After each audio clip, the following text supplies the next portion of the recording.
வாசிக்கலாம் வாங்க நாங்கள் ஒருங்கிணைப்பாளர்கள் குழு வந்து ஒரு சின்ன கலந்துரையாடல் மாதிரி வச்சுக்கலான்னு நீங்கள்லாம் சொன்னது போக இப்போ பெரியவங்க அம்மாவும் ஐயாவும் சொன்னது போக பெருசாக நாங்கள் பேச போகிறதில்ல. இருந்தாலும் ஒரு சின்ன ஊக்கம் கொடுக்குற மாதிரி ஒரு கலந்துரையாடல். இப்போது வாசிக்கலாம் வாங்க அதுதான் நாங்கள் பேர் வச்சோம். ஸோ ஏன் வாசிக்கணும் அப்படிங்கிற ஒரு முனைப்பு ஆரம்பித்தோம் அப்படிங்கிறது வாசிக்கிறதுனால வர பயன்கள் என்னென்ன அப்படிங்கிற மாதிரி கோணத்தில் ஆளுக்கு ஒரு விதமாக பேசலாம் அப்படின்ட்டு தான் நம்ம 11:30 மணிக்கு நமக்கு வாழையில விருந்தும் இருக்குது. அதுக்கு இது பண்ணி நாங்கள் டைம் வச்சு சொல்கிறோம்.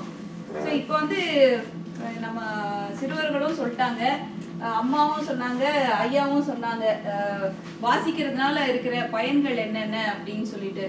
இப்போ அம்மா சொன்ன அந்த கடைசி இதுதான் ரொம்ப முக்கியம். அதாவது உங்களுக்கு தீங்கு செய்கிறாங்கன்னா ரொம்ப தள்ளி போயிருங்க அப்படின்னு சொல்லிட்டு அது ஒரு டேக்அவே. இன்னொன்று வந்து இப்போ அவங்க சொன்னாங்க இல்லையா, ஒரு வரி வந்து நம்ம வாழ்க்கையில் வந்து எப்போ வேணால் ஒரு தாக்கத்தை ஏற்படுத்தணும். இப்போ ஒரு கம்பனின் கவிதையோ கண்ணதாசனின் வரியோ ஏதோ ஒன்று நம்ம படிக்கிறோம்னா அதுலேருந்து நமக்கு கிடைக்கிற ஒரு செய்தி வந்து நம்ம வாழ்க்கையை வந்து எப்படி வேணால் மாற்றும். ஸோ அதனால் வாசிக்கிறதுல வந்து நிறைய பயன்கள் இருக்குது. நம்ம அளவில் என்னென்னலாம் வாசிக்கிறதுனால மாற்றங்கள் ஏற்படும் அப்படின்னு பார்த்தோன்னா நிறைய ஆய்வுகள்லாம் சொல்கிறது. நம்மளோட கவனிப்பு திறன், கான்சென்ட்ரேஷன் வந்து நல்லா இம்ப்ரூவ் ஆகும். அறிவு நம்ம ஆழமாக வந்து படிக்க படிக்க நமக்கு அதுலேருந்து இப்போ அம்மா சொன்னாங்க இல்லையா, பல அறிஞர்கள் வந்து அவங்களோட அனுபவம்லாம் கொட்டி அதில் எழுதுறாங்க அப்படின்னு சொல்லிட்டு. நம்ம எல்லாரும் சிந்திக்கிற மாதிரி எழுத்தாளர்கள் சிந்திக்க மாட்டாங்க, அவங்க வந்து வித்தியாசமாக சிந்திப்பாங்க. ஸோ அவங்க அந்த எழுத்தை நமக்கு எதை தேடி போகிறோமோ அதில் கிடச்சிதுன்னா நம்ம அறிவு வந்து நல்லா பெருகும். அப்புறம் வந்து நம்ம இப்பெல்லாம் வந்து ஸ்ட்ரெஸ்ன்னு ஓடிக்கிட்டே இருக்கோம், மன அழுத்தம் வந்து அதிகமாக இருக்குது. இப்போ நம்ம ஒரு புத்தகத்தை எடுத்து படிக்கிறோம்னு வச்சுக்கோங்களேன், அப்போ அதில் இருக்கிற அந்த கதாபாத்திரங்கள், அந்த உணர்வு, இப்போ எவ்வளோ அழகாக அவங்க ஜோஷிதா வந்து சொன்னாங்க, அவர் கல்கியோட அந்த புத்தகத்தை படிக்கும்போது அவர் சொல்கிற அழகியலும் அந்த காதலும். அப்போ நம்ம அழுத்தத்தில் இருக்கும்போது அது உட்கார்ந்து நம்ம அதை படிக்க ஆரம்பிச்சோம்னா நம்ம மன அழுத்தம் விலகி நம்ம ஒரு வேற உலகத்துக்கே போயிடுவோம். ஸோ அந்த விதத்தில் வந்து மன அழுத்தத்தை குறைச்சி நமக்கு ஒரு புத்துணர்ச்சி கொடுத்து மனசை வந்து எப்பவுமே இளமையாக வச்சுக்க செய்யும். அதுக்கப்புறமா நம்ம வாழ்க்கையை நோக்கி போகும்போது அதோட டைமென்ஷனே வந்து மாறும். ஸோ இந்த மாதிரி நமக்குள்ளேயே வந்து பல மாற்றங்களை உருவாக்கும். அதே மாதிரி வந்து ஒரு ஆய்வு சொல்லுது, 85% வந்து ஒரு உயரத்தை தொட்டிருக்காங்க இல்லையா நிறைய பேர். அவங்கெல்லாம் வந்து வாசிக்கிறது வந்து ஒரு பழக்கமாகவே வச்சுருக்காங்க. அவங்களே வந்து அவங்களோட ஆட்டோபயோகிராஃபி இன்டர்வியூலலாம் சொல்கிறது அதுதான். என்ன சொல்கிறாங்கன்னா, வாரத்தில் ஒரு 2 வாரத்துக்கு ஒரு புத்தகத்தை முடிக்கணும் அப்படின்னு சொல்லி ஒரு குறிக்கோளாக வச்சு படிக்கிறாங்களாம்.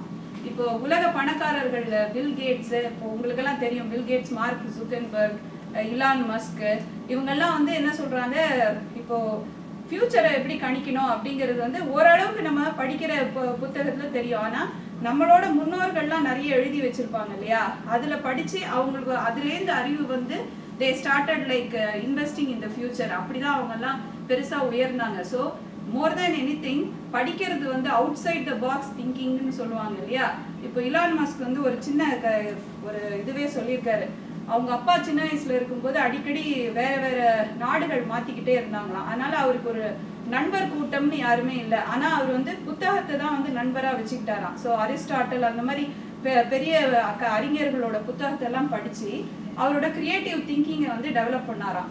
ஸோ இன்னைக்கு இலான் மஸ்க் இது பண்ணது என்னென்ன, நம்மக்கிட்ட என்னெல்லாம் இருக்குது, டெஸ்லா இருக்குது, ஸ்பேஸ் எக்ஸ் இருக்குது. ஸோ அந்த மாதிரி உங்களோட சிந்திக்கும் திறனே வந்து நீங்கள் வேறு விதமாக சிந்திக்கிறதுக்கு எல்லா விதத்துலேயும் வந்து படிக்கிறது, வாசிக்கிறது வந்து உங்களுக்கு உபயோகமாக இருக்கும். எதை தேடி வாசிக்கணும் அப்படிங்கிறது இருக்கணும். நிறைய பேர் வந்து பொழுதுபோக்காக வாசிப்பாங்க. சில அரசியல்வாதிகள் வந்து நம்மளோட கை தேர்ந்த அரசியல்வாதிகளோட வாழ்க்கை அனுபவத்தை படித்து நம்ம எப்படி நம்மளை மேம்படுத்திக்கலாம்னு யோசிப்பாங்க. பிஸ்னஸ் மேன் அது மாதிரி படிப்பாங்க. அது மாதிரி வந்து உங்களுக்கு என்ன தேவையோ, உங்களை எப்படி மெருகேற்றிக்கணுமோ அந்த புஸ்தகத்தை நாடி படிங்க. இப்போ எப்படி இவங்க 3 பேர் சொன்னாங்க, அவங்க ஒரு புத்தகத்துலேருந்தும் ஒரு டேக்அவே எடுத்து சொன்னாங்க. ஸோ அந்த மாதிரி வந்து நமக்கு எதை தேடி படித்தா நல்லதோ அதை படிக்கலாம். இப்போ இதோட அவசியத்தை வந்து ஒரு 4-5 அறிஞர்கள் வந்து எப்படி பண்ணாங்கங்கிறது சொல்கிறது. இப்போ நம்ம கிரேக்க கவிஞர் சாக்ரட்டிஸ் இருக்காரு. அவரை வந்து விஷம் கொடுத்து தான் வந்து கொன்னாங்க. அவர் அந்த கடைசி நொடி கூட நான் படிச்சுட்டு தான், கிரேக்க கவிதைகள்லாம் படிச்சுட்டு தான் சாகணும் அப்படின்னு சொல்லி படிச்சுட்டு இருந்தாராம். அதே மாதிரி அண்ணல் அம்பேத்கர் வந்து எங்கேயாவது போனார்னா, எனக்கு படுக்க அறை நீங்கள் கொடுத்தீங்கன்னா பக்கத்தில் வந்து ஏதாவது நூலகம் இருக்கா அப்படிங்கிறத பார்த்து கொடுங்க. அவரோட ரிக்வஸ்டே அது ஒன்றா தான் இருந்துதான்.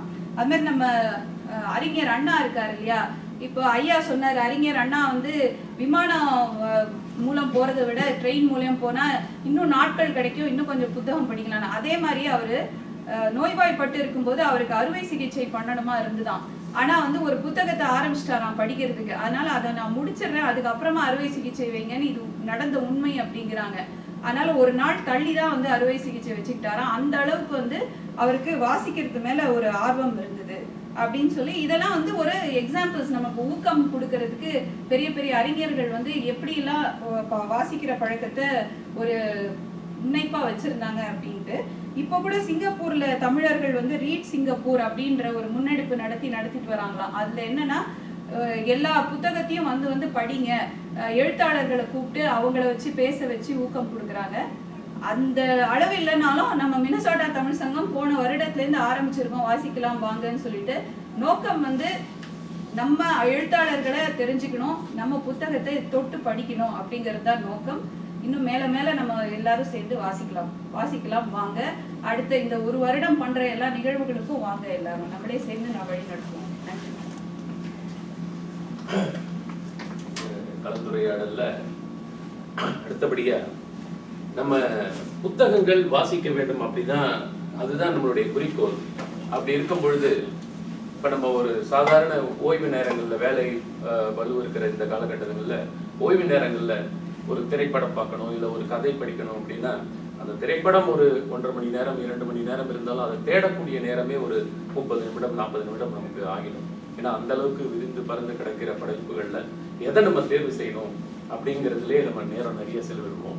இப்போ நாங்கள்லாம் நம்ம தமிழ் பள்ளியில வாலண்டியர்ஸாக இருக்கிறதுனால தமிழ் பிஏ படிச்சிருந்தோம். ஸோ அதில் எங்களுக்கு வந்து ஒரு அரிய வாய்ப்பு என்னென்னா, சங்க இலக்கியங்கள்ல இருந்து சில நூல்கள் எல்லாம் படிக்கக்கூடிய வாய்ப்பு கிடைச்சது. அதனால உங்களுக்கு அப்படி ஒரு நேரம் கிடைக்குது, எந்த புத்தகங்களை தேர்வு செய்யணும் அப்படின்ற ஒரு குழப்பம் இருந்தால், வாழ்க்கையில் ஒரு முறையாவது நமது சங்க இலக்கியங்களை பற்றிய நூல்களை நீங்கள் படித்து தேர வேண்டும் அப்படி என்பதுதான் என்னுடைய பரிந்துரையா இருக்கும். அதுல பாத்தீங்கன்னா நாம் முக்கியமா அந்த தமிழ் பிஏ சேர்ந்ததே அந்த சங்க இலக்கிய நூல்களை பத்தி கொஞ்சம் தெரிஞ்சுக்கணும் அப்படிங்கிறது தான். படிச்சு பாஸ் ஆகி நம்ம என்ன பண்ண போறோம் அப்படிங்கிற நோக்கத்தை விட இதுதான் முதன்மையான நோக்கமா இருந்துச்சு. இந்த சங்க இலக்கியங்கள் இப்போ பார்த்தீங்கன்னா 10 பாட்டு 8 தொகை அப்படின்னு நிறைய சொல்லுவோம், 50 காப்பியங்கள் சொல்லுவோம். அது இல்லாமல் அகநானூறு புறநானூறு இது போன்ற அக வாழ்வியல் புற வாழ்க்கை இதை பற்றிய நிறைய குறிப்புகள் இருக்கு. அதுவும் தமிழ் சார்ந்த, தமிழின் தொன்மை, தமிழில் அந்த பல்லாயிரம் ஆண்டுகளுக்கு முன்பே நம்முடைய வாழ்வியல் எப்படி இருந்ததுன்றதுக்கான குறிப்புகளும், மேலும் இந்த மொழி எவ்வளோ சிறந்து இருந்தது, எவ்வளோ வளமையா இருந்தது அப்படின்றதுக்கான குறிப்புகள் தான் இருக்கு. இப்போ 50 காப்பியங்கள் எடுத்துக்கோமே, சிலப்பதிகாரம், மணிமேகலை, குண்டலகேசி, வளையாபதி, சீவக சிந்தாமணி அப்படின்னு 5 இருக்கு. இதை நம்ம கேள்விப்பட்டிருப்போம். ஆனால் எத்தனை பேருக்கு இதை படிக்கக்கூடிய நேரமும் பொறுமையும் இருந்திருக்கும் இல்லையா? அதனால இது வந்து ஒரு சுருக்கமா இதனுடைய கதைகளை நான் சொல்றேன். இதற்கான புத்தகங்கள் நிறைய பேர் உரை எழுதியிருக்காங்க. இது ஏதோ செயல் வடிவத்தில் இருக்கும், நமக்கு புரியாத வடிவத்தில் இருக்கும் அப்படின்னு எண்ணிட வேண்டாம். இது புரிகின்ற வகையிலே ரொம்ப எளிமைப்படுத்தி நிறைய உரைகள் இருக்கு. உங்களுக்கு எல்லாருக்கும் தெரியும், சிலப்பதிகாரம் இளங்கோவடிகள் அவங்க எழுதினது. அது வந்து ஒரு சிலம்பின் கதை. பூம்புகார் நகரிலே மிக சிறந்து விளங்கக்கூடிய வணிகர்களான மாசாத்துவன், மாநாயக்கன், இவங்களுக்கு பிறந்தவங்க தான் கோவலன், கண்ணகி. இவங்க 2 பேருக்கும் மனம் முடிக்கிறாங்க. 2 பேரும் மிக மகிழ்ச்சியாக இருக்கிறாங்க. அதில் ஆடற்கலைகளில் மிகவும் வல்லமை படித்த மாதவி அவங்க வந்து ஒரு அரங்கேற்றம் ஒன்று பண்றாங்க. அதை பார்க்க நேர்ந்த கோவலன் வந்து அவங்க மேல காதல் வசப்பட்டு அங்கே மாதவியிடம் தங்கிவிடுகிறான், கண்ணகியை மறந்துவிட்டு. சில காலங்கள் கழித்த பிறகு கண்ணகி ஞாபகம் இருக்கிற கண்ணகிட்ட வரும்பொழுது அவரிடம் இருந்த பொருட்கள் எல்லாம் இழந்து வறுமையான நிலையில் இருக்கிறாங்க. ஸோ அப்போ வந்து அவங்க வந்து கண்ணகியும் கோவலனும் நம்ம மதுரை சென்று வணிகம் செய்யலாம் அப்படின்னு சொல்லிட்டு மதுரை போறாங்க. அப்போ போகும்பொழுது அந்த காற்சிலம்பை வித்து நம்ம வணிகம் தொடங்கலாம் அப்படின்னு கண்ணகி சொல்றாங்க. அந்த காற்சிலம்பை விற்க போகும்போது தான் பொற்கொல்லன் ஒருத்தனுடைய ஒரு சூழ்ச்சியினால இவருக்கு கோவலனுக்கு வந்து ஒரு திருட்டு பட்டம் கட்டப்பட்டு பாண்டிய மன்னனிடம் அழைத்து செல்கிறார். அவர் வந்து அந்த பொற்கொல்லன் சொல்றதை நம்பி சரியா விசாரிக்காம அவரை கொன்னரணும் அப்படின்னு தீர்ப்பு வழங்குகிறாரு. அதனால அவர் கொல்லப்படுகிறார்.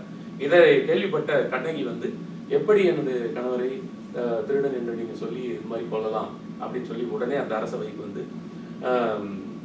இந்த மாதிரி தேராமன்னா நீ சரியா இது பண்ணி ஒரு தீர்ப்பை சொல்லல அப்படின்னு சொல்லி ரொம்ப வெகுவா அவங்களுக்கு கோபமா பேசி, என்னுடைய காற்சிலம்புல இருக்கக்கூடியது மாணிக்க பரல்கள், ஆனா உன்னுடைய சிலம்புல இருக்கக்கூடியது முத்துப்பரல்கள், நான் உடைத்து காட்டுகிறேன் அப்படின்னு உடைத்து காட்ட உடனே அதுல இருந்து மாணிக்க பரல்கள் தெரிக்குது. அதை பார்த்த உடனே அந்த பாண்டிய மன்னன் வந்து ஐயோ நான் இந்த மாதிரி ஒரு தவறு செய்துட்டேனே என்று தன்னுடைய தவறை உணர்ந்த அந்த நொடியிலேயே உயிரை இழக்கிறான். ஸோ அது மாதிரி கண்ணகி அதன் பிறகு மதுரையை எரித்தாள் என்ற கதைகள் எல்லாம் நீங்கள் கேள்விப்பட்டிருப்பீங்க. அந்த மாதிரியான ஒரு கதை அம்சம் தான் இந்த சிலப்பதிகாரம். அதை நீங்கள் கண்டிப்பாக படிக்கணும் அப்படின்னு கேட்டுக்கிறேன். அதனுடைய எக்ஸ்டென்ஷன் தான் இந்த மணிமேகலை அப்படிங்கிறது. மணிமேகலை வந்து மாதவிக்கும் கோவலனுக்கும் பிறந்த மகள். இப்போ கோவலன் இறந்த பிறகே மாதவி வந்து துறவம் கொண்டுறாங்க. அதனால அந்த மகளான மணிமேகலையும் துறவு கொண்டு ஒரு துறவு வாழ்க்கை தான் வாழ்ந்துகிட்டு இருக்காங்க. ஆனா மிக அழகாக இருக்கக்கூடிய அந்த மணிமேகலை மீது ஒரு உதயகுமாரன் என்கிற ஒரு இளவரசன் வந்து அவங்க மீதுல காதல் கொள்கிறான். அவர் எதிரோ முயற்சி எடுக்கிறான். பட் அவங்க வந்து அந்த துறவரத்தை தள்ளி இருக்கிறதுனால அவங்க அதை விரும்பலை. அதன் பிறகு இவங்க வந்து அந்த துறவு இதிலே இருக்கிறதுனால தன்னுடைய தோழியுடன் சேர்ந்து அவருக்கு ஒரு அருள் கிடைக்குது. முன்ஜென்ம பயனால அக்ஷய பாத்திரம் அப்படிங்கிற ஒன்று வந்து நீங்க கேள்விப்பட்டிருப்பீங்க. அல்ல குறையாத அக்ஷய பாத்திரம் அவருக்கு கிடைக்கிறது தவத்தின் மூலமாக. அதை கொண்டு பூம்புகார் நகரிலும் மேலும் பல நகரங்களில் அவர் அந்த வாழ்க்கையை மேற்கொள்கிறார். மணிமேகலை. அதுதான் மணிமேகலை கதை. அதற்கப்புறம் குண்டலகேசி வந்து பாத்தீங்கன்னா ஒரு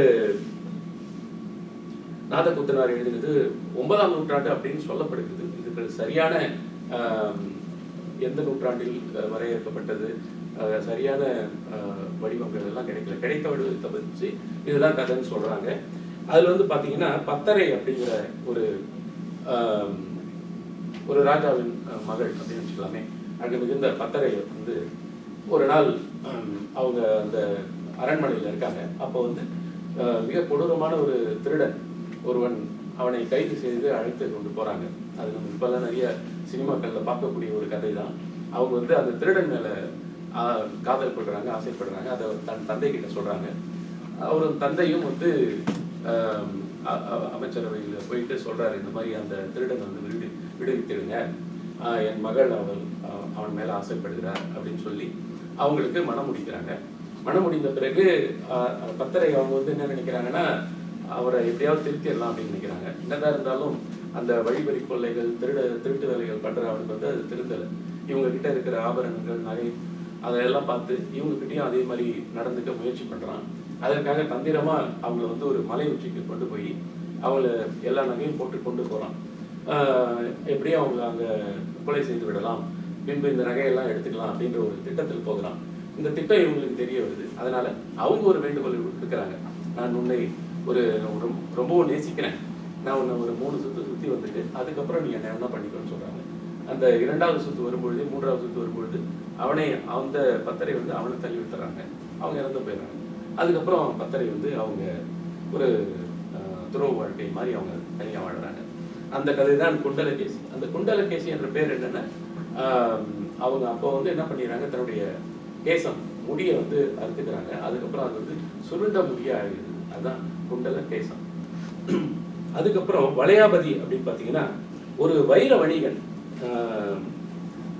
நவக்கோடி நாராயணன் அப்படிங்கிறவர் வந்து ஒரு திருமணம் முடித்து ரொம்ப அருமையான வாழ்க்கையை வாழ்ந்து கொண்டிருக்கிறார். அவர் திடீர்னு என்ன பண்றாரு, வேறொரு ஜாதியை சேர்ந்த ஒரு பெண்ணை வந்து 2வது மனைவியாக அடைகிறார். அப்பொழுது அந்த வைர வணிகம் அந்த கூட்டம் இருக்கு இல்லையா, அந்த கூட்டம் வந்து இந்த பெண் வேற ஒரு ஜாதியை சேர்ந்தவர், இவர்கிட்ட நீ இருந்தீங்கன்னா உன்னை நாங்கள் வியாபாரம் செய்ய விட மாட்டோம், 2வது எங்க இடத்துலையும் உன்னை சேர்த்துக்க மாட்டோம் அப்படின்னு மிரட்டு விடுக்கிறதுனால அவர் வந்து அந்த இரண்டாவது மனைவி பிரிந்து வந்துகிறார். யாரு? நவகோடி நாராயணன். அதற்கப்புறம் அந்த பிரிந்து சென்ற அந்த இரண்டாவது மனைவிக்கு ஒரு குழந்தை பிறக்கிறது. அந்த குழந்தை வந்து நம்ம தந்தை பெயர் தெரியாத ஒரு குழந்தையாக வளர்ந்து கொண்டு வருகிறான். அப்பொழுது அவருடைய சக நண்பர்கள் எல்லோரும் அவனை கிண்டல் பண்றாங்க. ஒரு பருவம் அடைந்த பிறகு அவங்க அம்மா வந்து, உன்னுடைய அப்பா வந்து நவகோடி நாராயணன் தான், அவரை நீ போய் பார்க்கலாம் அப்படின்னு சொல்றாங்க. ஸோ அவரை போய் பார்க்குறான். பார்த்து அப்புறம் அதில் இந்த காளி தேவியோட வழிபாடுகள்லாம் வருது. அதையெல்லாம் வச்சு அவங்க இவர் தான் என்னுடைய தந்தை அப்படின்னு அவர் ஒத்துக்கலனாலும் அதை எப்படியோ ஒத்துக்க வைக்கிறான். ஒத்துக்கொண்ட பிறகு அவன் வந்து அந்த ஊரிலே எப்படி வாழ்கிறான் என்பதுதான் அந்த வளையாபதி என்கிற ஒரு கதை. அதுக்கப்புறம் சீவக சிந்தாமணி வந்து ரொம்ப அருமையா இருக்கும். திருத்தக்க தேவர் எழுதியது. ஏமாங்க நாடு அப்படிங்கிற ஒரு ஊர்ல வந்து சச்சந்தன் அப்படிங்கிற ஒரு ராஜா, விஜயமாதேவி அப்படின்ற அவருடைய மனைவி, இவங்க 2 பேரும் வாழ்ந்துகிட்டு இருக்காங்க. இது வந்து இப்போ இருக்கிற நிலைக்கு கூட கொஞ்சம் ஏற்புடையதா இருக்கும். அவர் என்ன பண்றாரு, மனைவி மீது கொண்ட காதலின் காரணமாக அவர் அரசாங்கத்தெல்லாம் சரியா பராமரிக்காம அவங்க கூடயே நேரம் செலவழித்துக்கிட்டு இருக்கிறாரு. அப்போ வந்து அவருடைய அமைச்சரவையில இருக்கக்கூடிய கட்டியங்காரன் அப்படிங்கிற ஒரு அமைச்சர்கிட்ட, நான் ஒரு ஆண்டு என்னுடைய இல்லற வாழ்க்கையெல்லாம் கொஞ்சம் அனுபவித்துட்டு வரேன், நீ அது வரைக்கும் இந்த ராஜாங்கத்தை பார்த்துக்கோ அப்படின்னு ஒரு ஆண்டோ இல்லை அது கம்மியான இதுவோ அவர்கிட்ட கொடுத்துட்டு வர்றாரு. இவர் என்ன பண்றாரு, கட்டியங்காரன், ராஜா தானே கொடுத்தாரு, சரி இனிமே இதை நம்மளே வச்சுக்கலாம், இந்த ராஜாவை காலி பண்ணலாம் அப்படின்னு அவர் ஒரு திட்டம் போடுறாரு. அதுக்கப்புறம் சரி கொஞ்ச நாள் கழிச்சு இந்த ராஜா வந்து, சரிப்பா இனி அரசாங்கத்தை நானே பார்த்துக்கிறேன் அப்படின்னா கட்டியங்காரன் கொடுக்க மாட்டேன்றான். இல்லை நான் தான் ராஜா, இனிமேல் இந்த போர் தொடுத்து தான் நீ வெல்லணும் அப்படிங்கிற மாதிரி சொல்றான். ஸோ அதனால இவருக்கு வந்து வேற வழி தெரியல. அப்போ இவருக்கு ஆபத்து, இவருக்கு போர் பாடுற அளவுக்கு ஆட்கள் இல்லை. ஆபத்துன்னு தெரிகிற நேரத்துல அவங்க அந்த மனைவி விஜயமாதேவி இருக்காங்களே, அவங்கள வந்து ஒரு பறக்கும் மயிர்பொறி அப்படின்றாங்க. அந்த காலத்துல இந்த விமானம் அல்லது பறக்கக்கூடிய ஒரு இது இருந்திருக்கு, வாகனம் ஒன்று இருந்திருக்குன்னு சொல்றாங்க. அதுல ஏற்றி அனுப்பி விட்டுறாரு. அவங்க போயிட்டு ஒரு சுடுகாட்டுல இறங்குறாங்க. அங்க அவங்களுக்கு ஒரு மகன் பிறக்குது. அந்த மகன் வந்து நம்ம அப்பா யாரு அப்படிங்கிற விவரத்தெல்லாம் தெரிஞ்சுக்கிட்டு அதுக்கப்புறம் அந்த நாட்டுக்கு வந்து போர் புரிந்து அந்த நாட்டை கைப்பற்றுகிறான். அவன் மகன் பேரு தான் சீவகன். அந்த சீவகன் வந்து கிட்டத்தட்ட கலைகள்ல போர்ல எல்லாத்துலயும் ரொம்ப வீரனாக திகழ்கிறான். அவனுக்கு 8 மனைவிகள் அமைகிறாங்க. நல்லபடியா நாட்டை மீட்டு ஆண்டு அதுக்கப்புறம் அவனும் துறவு கொடுக்குறான்.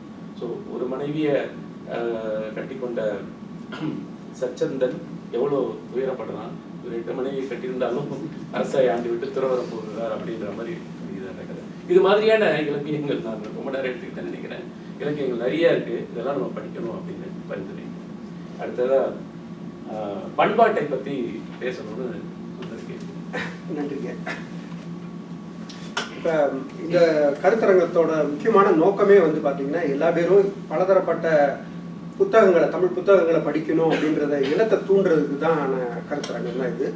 இதில் முக்கியமாக வந்து பார்த்தீங்கன்னா, இவர் எப்படி வரல 50 காப்பியங்களை பற்றி சொன்னாங்க, அப்புறம் புத்தகங்கள் படித்த தலைவர்களை பற்றி பிரியா சொன்னாங்க. அந்த மாதிரி ஒவ்வொருத்தரும் ஒவ்வொரு இது எடுத்துக்கிட்டோம். இப்போ என்னையை பொறுத்த வரைக்கும் பார்த்தீங்கன்னா, கலை பண்பாடு அது சார்ந்து பார்த்தீங்கன்னா சிறப்பாக வந்து ஆசிரியர் என்ன நூல் ஆசிரியர் அப்படின்னு பார்த்தீங்கன்னா தோ பரமசிவம் அவங்களை பற்றி சொல்லணும்னு நான் ஆசைப்பட்றேன். ஏன் அப்படின்னா 2017க்கு முன்னாடி பார்த்தீங்கன்னா நான் தோப்பாவோட புத்தகங்களெல்லாம் படிக்க ஆரம்பித்தேன். அவர் இறக்குறதுக்கு முன்னாடி ஒரு 2 வருடங்களுக்கு முன்னாடி அவர் நேரம் சந்திக்கிறதுக்கான வாய்ப்பு கிடைச்சிது. அப்போவே வந்து அவ்வளவு ஆர்வமாக வந்து தன்னோட கருத்துக்களை வந்து அவ்வளோ போல்டாக வந்து சொல்லக்கூடியவர். அவர் தெளிவாக சொல்வார். முக்கியமாக இந்த பண்பாட்டு அசைவுகள் அப்படின்றதுல பார்த்தீங்கன்னா, இலக்கிய ஒரு வரலாற்று ஆய்வாளர் அப்படின்றவங்க வந்து எப்படி எடுத்து சொல்லுவாங்க அப்படின்னா, இலக்கிய வரலாறுகள், இலக்கிய சான்றுகள் அல்லது கல்வெட்டுல இருக்கிறத பொறுத்து சொல்லிடணும் அப்படின்ற மாதிரி போவாங்க. ஆனால் இவர் வந்து என்ன ஒரு தீர்க்கமான ஒரு கருத்து வச்சிருப்பாருன்னா, அது மட்டும் இல்லாமல் நாட்டார் வழக்காடு அப்புறமேட்டு கள ஆய்வு செஞ்சுட்டு தான் ஒரு வரலாறையே சொல்லணும் அப்படின்றதுல தீர்க்கமாக இருப்பார்.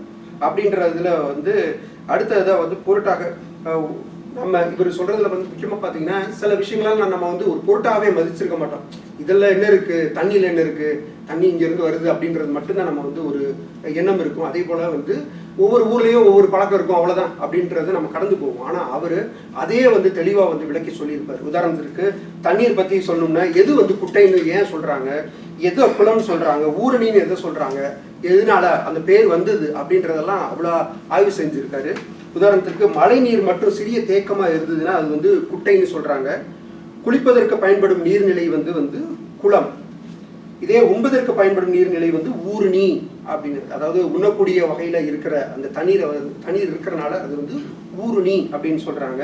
இதே இது ஏர் தொழிலுக்கு பயன்படுத்தக்கூடிய நீர்நிலைகளை வந்து ஏரி அப்படின்னு பேர் வச்சுருக்கோம் அப்படின்றத தெளிவாக சொல்லுவார். அதே மாதிரி மழைநீர் மட்டும் ஏந்தி நிற்கிற இடத்திற்கு பேர் வந்து ஏந்தல். இவ்வளோ பேர் இருக்குது நம்ம வச்சிருக்கிற தமிழில் வகைப்படுத்தியிருக்கிற பேர்கள் வந்து இவ்வளோ இருக்குது. கண் ஆறுகளை வந்து உடையது வந்து கண்மாய் அப்படின்றதெல்லாம் பேர் வச்சிருக்காரு. இது வந்து தண்ணீர் பற்றி இவர் நிறைய வரலாற்று சான்றுகள்லாம் சொல்லியிருக்காரு. எப்படி ஒவ்வொரு ஊர்லேயும் வந்து பயன்படுத்துகிறாங்கன்றது நான் 2 இது மட்டும் எடுத்திருக்கேன். தண்ணீர் மற்றும்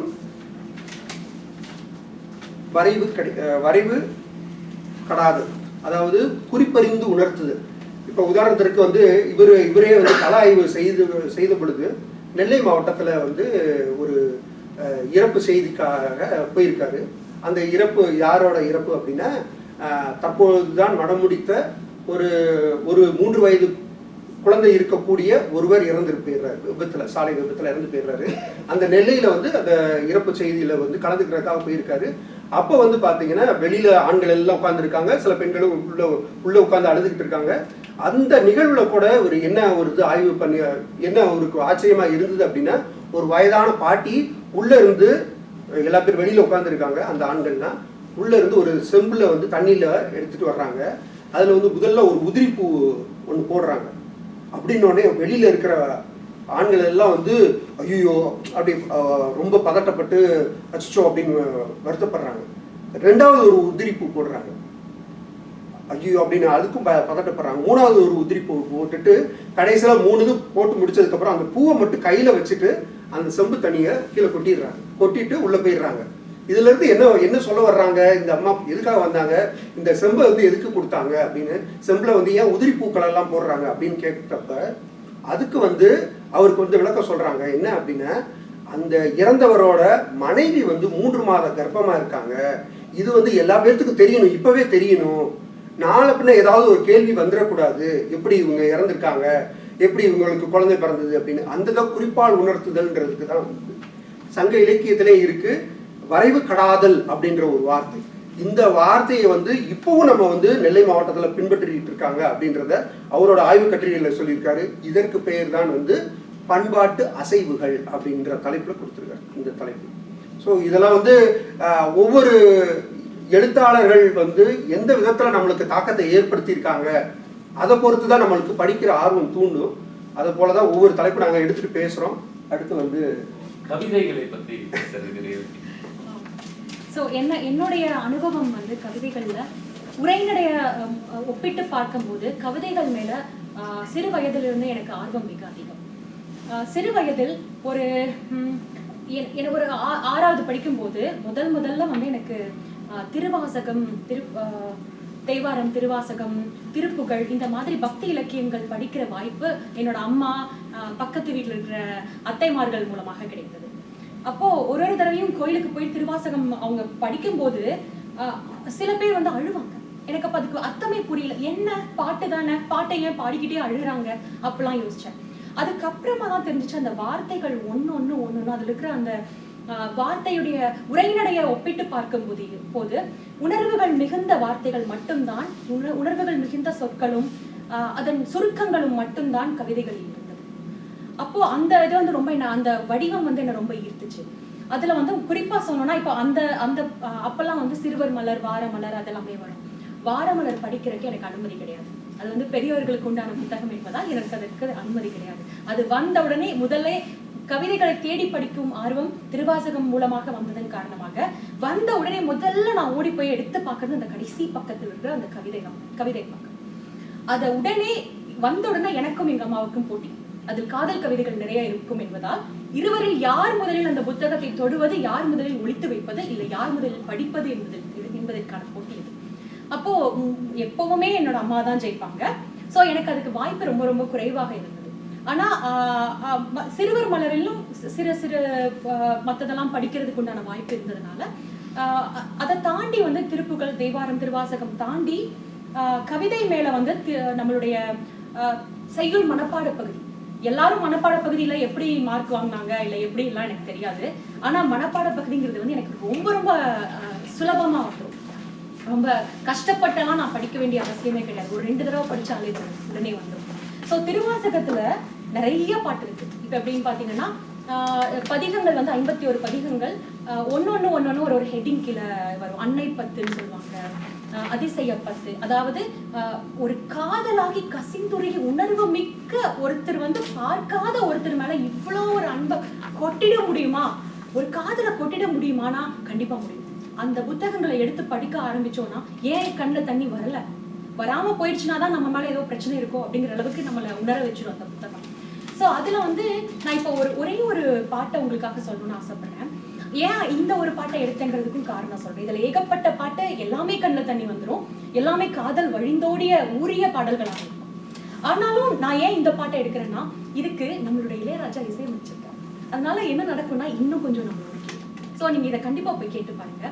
பத்தில நேனும் பணிந்தில நேனும், உன் மேல நான் பற்றோட இல்ல, பத்தில நேனும் பணிந்தில நேனும், உன்னை நான் பணிஞ்சு வணங்கல, பத்தில நேனும் பணிந்தில நேனும், உன் உயர்ந்த திருவடி காண நான் வந்து உன்னோட உயர்ந்த திருவடியை காண நான் நினைக்கல, இருந்தாலும் என்ன நீ ஆட்கொண்ட, இருந்தாலும் நீ எனக்காக இறங்கி வந்து என்ன நீ எடுத்துக்கிட்ட. அப்படி இருக்கும்போது நான் இனிமே வந்து எனக்கு உண்மையில ஒரு பித்து இல்லாம போயிடுச்சு, நீ என்னை ஆட்கொண்டுட்ட, இதுக்கப்புறம் நான் உன்னை விடுவதாக இல்லை, இதுக்கு மேல நீ என்னை விட்டுட்டு தயவு செஞ்சு எங்கே போயிடாத, உன்னை நான் தொடர்ந்து வரப்போகிறேன், உன்னை நான் தொடர்ந்து பிடித்து கொள்ள போகிறேன் அப்படிங்கிற மாதிரியான ஒரு வரிகள்லாம் அது இருக்கும். இதை நீங்க இளையராஜாவோட மியூசிக் கூட கேட்டு பாருங்க, இன்னும் கொஞ்சம் நம்மளை எச்சாவிக்கணும். அதுக்கு அடுத்ததாக இந்த மாதிரி ஆர்வங்கள் அதிகமாக நான் என்ன பண்ண ஆரம்பிச்சேன்னா, பாட்டு புத்தகங்கள் வந்து அடுத்த ஒரு பிரச்சனை எங்க வீட்டுல. என்னன்னா பக்கத்து வீட்டு அக்கா வந்து ஒரு 500க்கு மேற்பட்ட பாட்டு புத்தகங்கள், 50 பைசாக்கு கிடைக்கிற பாட்டு புத்தகங்களை வைண்ட் பண்ணி வச்சிருப்பாங்க. அவங்களுக்கு அதுல இருக்கிற பாட்டு மேல ஆர்வம், எனக்கு அதுல இருக்கிற வரிகள் மேல் தீராத காலம். நான் அதை வந்து ஒண்ணு விடாம படிச்சுக்கிட்டே இருப்பேன், விடாம சரி இது எவ்வளவு அழகா இருக்கு, இதுல எவ்வளவு உணர்வு மிக்க வரிகளாக இருக்கு. இந்த மாதிரி படிச்சு இப்ப வந்து இதெல்லாம் வந்து உங்ககிட்ட நான் இதை பகிர்ந்துக்கிறதுக்கு காரணம் என்னன்னா, அதுக்கு அடுத்ததாக நம்மளுடைய வீடு தேடி வந்தது பாத்தீங்கன்னா வானொலி மூலமாக கண்ணதாசனின் வரிகள் எவ்வளவு பெரிய மனசோதனைகள் இருந்தாலும் அவர் யாருக்குமே வந்து ஒரு இப்படி பண்ணுங்கன்னு அட்வைஸ் கொடுக்கறது கிடையாது. அவருடைய மெத்தடே வந்து எப்படின்னு பாத்தீங்கன்னா அங்க ஊக்கம் மட்டும்தான் இருக்கும், அங்கே ஒரு ஜட்ஜ்மெண்டல் இருக்காது. அவருடைய வார்த்தைகள் கேட்டா யாருக்கு வேணாலும் எப்ப வேணாலும் பொருந்தி போயிடும். ஸோ அவருடைய வார்த்தைகள்ல எனக்கு ரொம்ப மிகவும் பிடித்தது என்னன்னா, நான் இப்போ தமிழ் ஸ்கூல்ல கூட என்னோட பசங்களுக்கு டிக்டேஷன் கொடுப்பேன். டிக்டேஷன் கொடுக்கும்போது இந்த வார்த்தைகளை எடுத்து யூஸ் பண்ணிப்பேன். கண்ணதாசனுடைய மெயின் எப்பவுமே கண்ணதாசனுடைய பாடுகள். என்னோட பசங்களா இருந்திருந்தாங்கன்னா இப்ப கேட்டுட்டு இருந்தாங்கன்னா அவங்க நினைப்பாங்க, ஓ ஆன்டி ஆல்வேஸ் லைக் தட், எப்பவுமே கண்ணதாசன் வரிகள். அதுல வந்து வாழ்க்கை என்றால் 1000 இருக்கும், வாசல் தோறும் வேதனை, வந்த துன்பம் எதுவென்றாலும் வாடி நின்றால் முடியும். இது வந்து எப்பேற்பட்ட கஷ்டம் இருந்தாலும் ஓகே இதுவும் கடந்து போகும்னு ஓஷோடைய வரிகளை பத்தி இன்னைக்கு பேசும்போது கண்ணதாசன் வந்து அதற்கு சளைத்தவர் இல்லை அப்படிங்கிற மாதிரி எனக்கு ஒரு தோணல் இருக்கும்.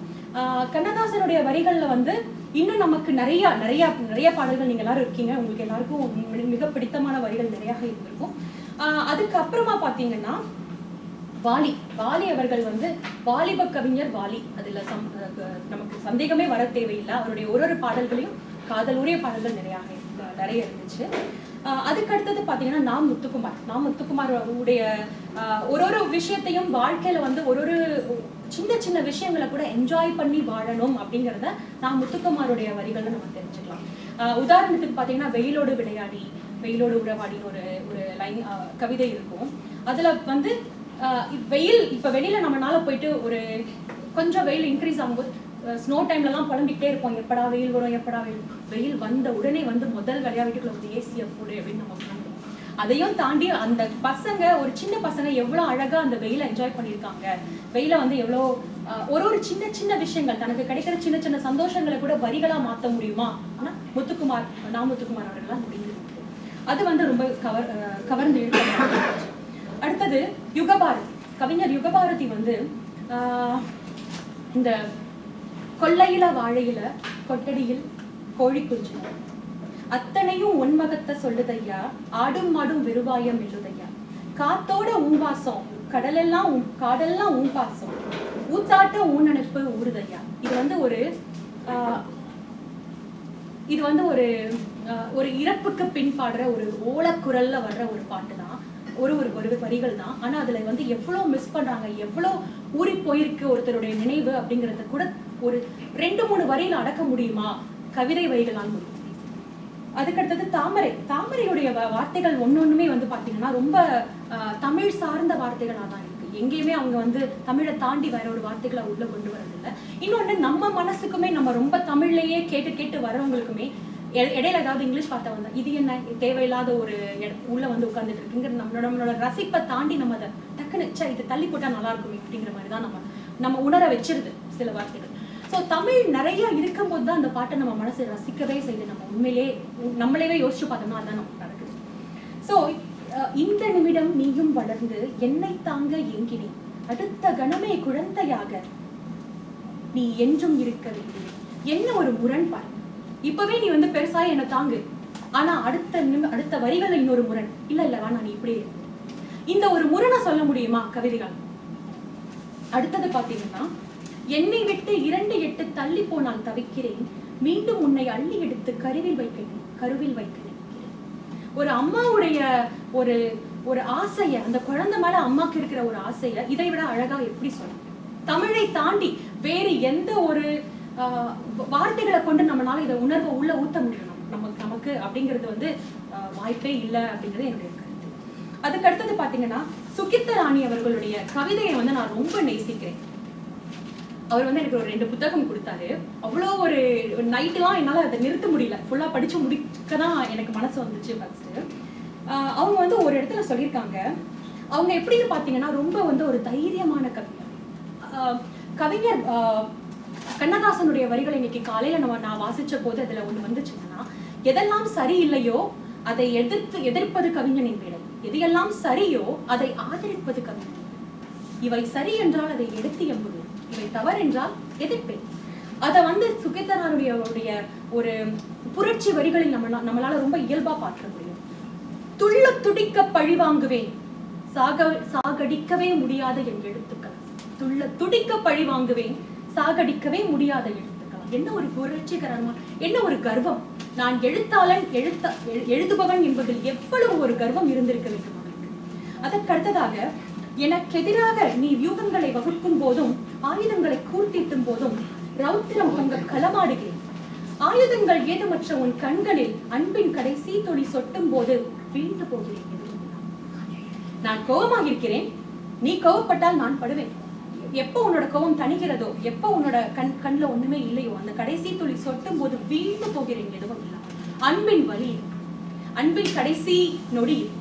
ஸோ இது வந்து ரொம்ப ஒரு கவிதைகள் இருக்கிற உணர்வுகள் வந்து கடத்தக்கூடிய வேகம் மிக அதிகமாக எனக்கு தோன்றுகிறது. நிறைய பேருக்கு அது தோன்றும் என்று நம்புகிறேன். இதை கடைசியாக நான் முடிக்கும் போது எனக்கு மிகவும் கவர்ந்த விஜயுடைய ஒரு கவிதை தொகுப்பிலிருந்து, உடைந்த நிலாக்கள் அப்படிங்கிற ஒரு கவிதை தொகுப்பிலிருந்து உங்களை நிச்சயம் இது தூண்டும் என்ற நம்பிக்கை இதோடு முடிக்கிறேன். விஜயுடைய அந்த உடைந்த நிலாக்கள் அப்படிங்கிற கவிதை தொகுப்பு வந்து உடைந்த நிலாக்கள் பொதுவாகவே வந்து ஃபுல் ஆஃப் ஃபெயிலியர்ஸ் தான் அதுல நிறைய இருந்துச்சு. அதுல ஆரம்பிக்கும் போது பாத்தீங்கன்னா, தாஜ்மஹாலுக்கு பின்னால் கவிதை, காதல் ஊறிய கவிதைகள் அத்தனையும்.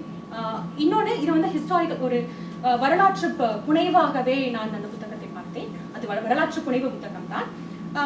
பிருத்திவிராஜனுடைய ஸ்டோரியை பற்றி, அந்த கதை பத்தி தான் நான் இப்ப சொல்ல போறேன். முதல் கவிதை அவருடையது எப்படி ஆரம்பிக்கும் என்றால், தாஜ்மஹாலுக்கு பின்னால். நாம் தாஜ்மஹாலை பார்த்திருக்கிறோம், நம்ம அங்க போறோம், போயிட்டு அழகாக புகைப்படங்கள் எடுக்கிறோம், வருகிறோம். அதற்கு பின்னால் இருந்த வலியும் வேதனையும், அதற்கு பின்னால் எத்தனை காதல் அழிக்கப்பட்டது என்று நமக்கு தெரிவதில்லை. அந்த புத்தகத்தின் முதல் இருக்கிற அந்த சாப்டர் எடுத்து படிச்சு பார்த்தா நிஜமா நம்மளால கண்ட தண்ணி இல்லாம அந்த புத்தகத்தை மூட முடியும். அவருடைய இது வந்து 6வது கவிதையாக வந்திருந்தது, வில்லால் ஒரு வேலி. அதோடைய தலைப்பு வந்து வில்லால் ஒரு வேலி, உடைந்த நிலாக்கள் பார்ப்பான். அதுல எப்படின்னா, கண்ணோசி நாட்டு மன்னன் ஜெயச்சந்திரனுடைய மகளை மதர் சம்யுக்தாவை பிருத்திவிராஜன் விரும்புகிறார். பிருத்திவிராஜன் வேறொரு நாட்டு மன்னன், டெல்லியின் மன்னன் பிருத்திவிராஜன் விரும்புகிறார். அவளுக்கு காதல் கவிதை எழுதி கொண்டிருக்கிறார். அந்த வேளையில்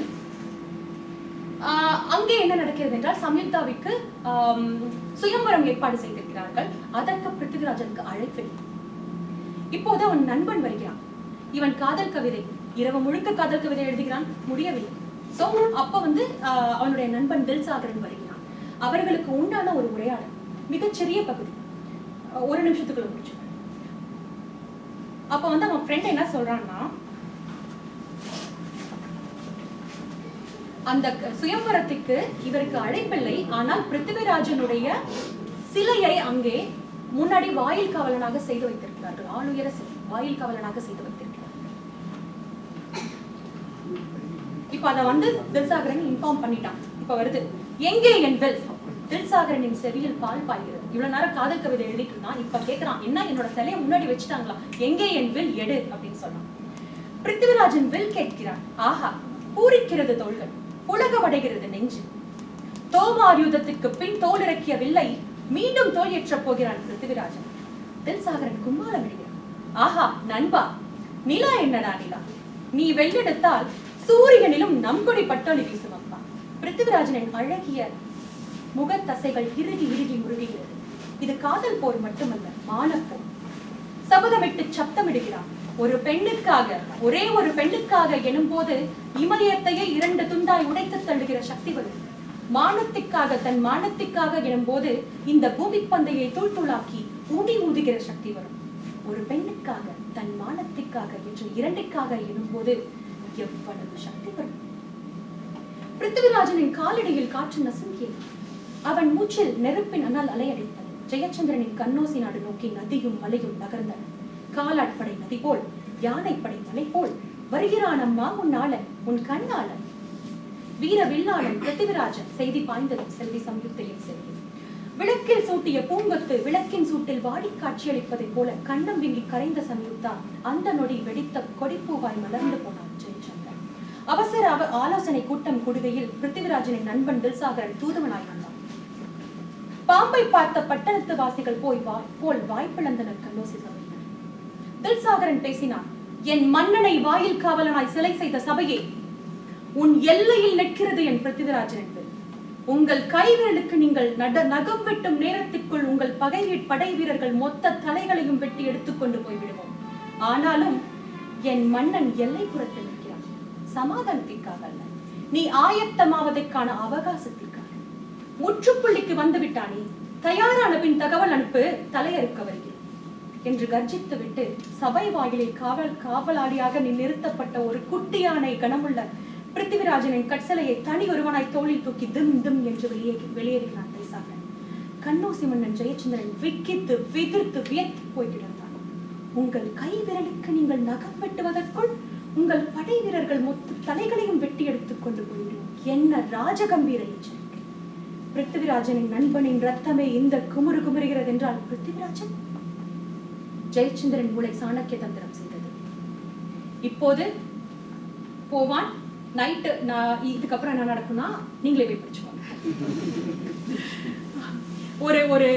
ஒரு சவால் விடுவான். என்னன்னா, நீங்க அறக்காத தூரத்துல நிற்பாங்க, அங்கிருந்து என்னோட கொடை மேல கம்பத்துல இருக்கிற எங்களுடைய கொடியை வீழ்த்திட்டு நீங்க தூக்கிட்டு கூட்டு போய்க்கோங்க அப்படின்னு சொல்லுவாங்க. இவர் அங்கிருந்து வீழ்த்திடுவார். வீழ்த்தினதுக்கு அப்புறமா அவர் உள்ள வருவார் சம்யுக்தா தூக்கிட்டு போகிறதுக்கு. அதுக்கப்புறமா என்ன நடக்கும் அப்படிங்கறத நம்ம இங்க படிச்சுட்டு நான் நினைக்கிறேன். இது உங்களை கவர்ந்திருக்கும்னு நினைக்கிறேன். கண்டிப்பா நம்ம வாசிப்போம், தொடர்ந்து வாசிப்போம். ரொம்ப நன்றி. உங்களுடைய வாசிப்பெல்லாம் டிஜிட்டல் மூலியமா போய்கிட்டு இருக்கிற இந்த காலகட்டத்தில் டிஜிட்டல்ல என்னெல்லாம் இருக்கு? ஸோ இப்போ நம்ம தொழில்நுட்ப வளர்ச்சியோட உச்சத்தில் இருக்குன்னு சொன்னால் ரொம்ப வளர்ந்துகிட்டே இருக்குன்னு சொல்லலாம். இந்த காலம் இது தொழில்நுட்ப வளர்ச்சி காலம். நீங்க என்ன நினைக்கிறீங்க? தொழில்நுட்ப வளர்ச்சி மூலம் வாசிப்பு பழக்கம் அதிகமாகிருக்குன்னு நினைக்கிறீங்களா, கம்மியாக இருக்கு?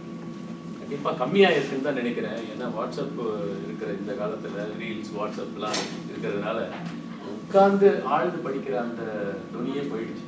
ஏதோ 1 நிமிடம் 2 நிமிடம் கதைகளை கேட்டுட்டு எனக்கு எல்லாம் தெரிஞ்சுதான் நினைச்சுக்கிறோம். நீங்க என்ன நினைக்கிறீங்க?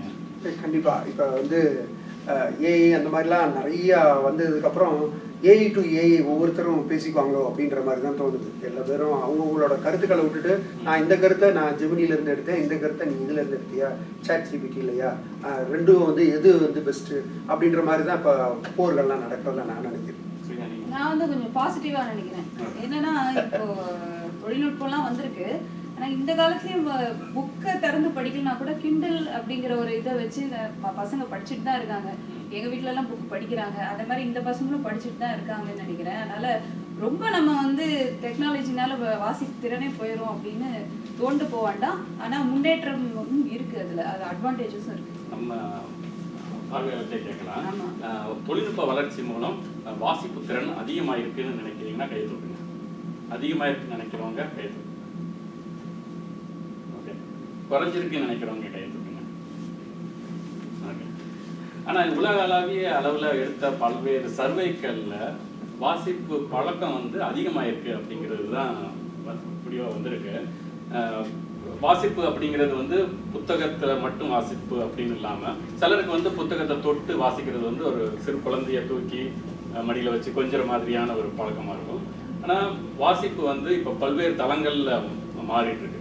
காகிதங்கள் சார்ந்த புத்தகங்கள் மட்டும் இல்லாமல் புத்தகங்கள், நமக்கு இணையதளங்களில் வாசிக்கிறது, சின்ன சின்ன கட்டுரைகள் எல்லாம், அந்த மாதிரி செய்திகள் வர்றது எல்லாமே வந்து இப்போ பல்வேறு சாதனங்களில் இணையம் மூலம் பரவலாக கிடைக்குது. அதனால புத்தகத்துக்கு ஆக்சஸ் இல்லாமல் இருக்கிறவங்க கூட இப்போ பல்வேறு வகைகளில் வாசிக்கிறாங்க. கிண்டில் மாதிரியான வசதிகள் மூலம் புத்தக வடிவில் வர்ற புத்தகங்களும் தொலைதூரங்களில் இருக்கிற இப்போ வெளிநாடுகளில் இருக்கிற மக்களுக்கு சுலபமாக வந்து கிண்டில் மூலம் நமக்கு கிண்டில் சாதனம் மூலமாக சுலபமாக வாசிக்க கிடைக்குது.